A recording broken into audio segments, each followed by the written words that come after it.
Intro. Maayong gabi mga kabataan. Ako si Michael kag karon gabi may ara kita sang isa ka makalilisang nga sugilanon. Sugdan nato ng istorya ni Chase kag Bryce sa sinugba nga balay. Handa na kamo? Sa isa ka baryo may aras ang daan nga balay nga kilala nga sinugba nga balay. Ang mga tao nagaingon nga ang balay daw may ginatago nga lihim nga nagalibot sa mga kalag. Si Chase kag Bryce nagdesisyon nga masulayan ang balay bisan pa sa mga paandam sang ila mga ginikanan. Isa ka gabi, nag-adto sila sa sinugba nga balay. Sa ila pag-abot, nakita nila ang balay nga daw wala na ginhatagan sang pagatipan. Ang mga bintana nagabuka, kag ang mga pintuan daw nagakurog. Bryce daw may nagatanaw sa aton, hambal ni Chase. Nagsulod sila sa balay, kag nabatian nila ang mga kalot nga tingog nga nagahuni sa mga dingding.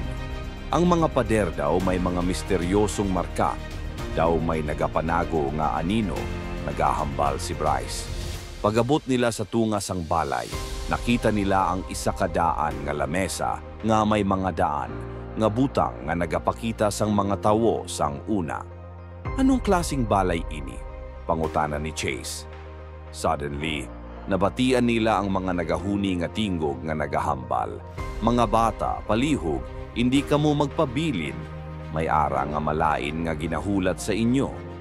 Nagdali-dali sila paglakaw, pero sa ilang pagpalik, nakita nila ang balay nga daw nagabukas kag nagasira sa ila likod.